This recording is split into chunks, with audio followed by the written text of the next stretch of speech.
Whatever the weather, there's nothing better than throwing up a barbecue on a campsite and enjoying some great food and drink with friends and family.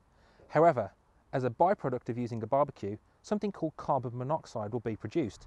Carbon monoxide, also known as CO, is a colourless, odourless gas that, if consumed in high concentrations, can lead to death very quickly. I'm here at our Blackmoor club site in Worcestershire, and I'm joined by Ian Hewlett, the club's technical manager. Ian has been working closely with fellow members of the technical team to raise awareness about the dangers of carbon monoxide. So Ian, what could be the dangers of taking a barbecue inside a tent?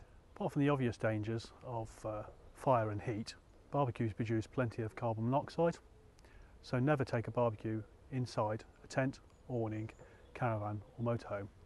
Even a smouldering barbecue can produce plenty of carbon monoxide, so even this can be lethal. So is it possible that other products could pose the same dangers? Anything that uses a fuel, such as petrol, wood, kerosene or gas, could pose the same sort of danger. This may be in a stove, a lamp, a generator or a heater. So we don't recommend that you use any of these appliances in a tent or awning unless it's been permanently fitted there by the manufacturer. You need to make sure that the area is well ventilated, and do remember that these items aren't designed as space heaters. So how else could I keep the tent warm at night?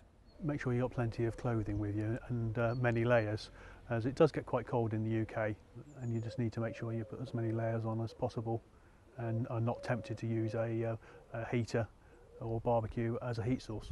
So let's talk about different types of unit. A trailer tent, for instance, has a cooking area inside. Presumably that's safe to cook inside.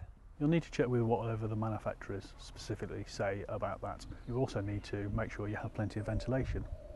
When you're cooking, you generally need more ventilation than you would under normal habitation, and tents and awnings are not designed for that purpose. At home, I've got a carbon monoxide detector. Would it be possible to use that in a tent or awning on a camping holiday? Don't rely on them when you're away camping, whether they're in a tent or awning. They can be really good pieces of kit for your home, for a caravan or for a motorhome, but in the camping conditions that you'll find inside a tent or an awning, they may not be reliable. So we recommend that you don't use them. How often should I get the unit or outfit serviced if it comes with a gas appliance? Always have your gas appliance serviced regularly. There should be at least once a year, and more frequently if you use your unit more often. What are the symptoms of carbon monoxide poisoning that I should look out for?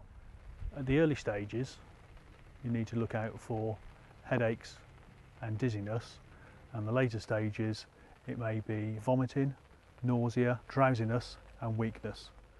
So there you go, and we hope that helps. But as always, the best piece of advice we can give is, if in doubt, leave it out.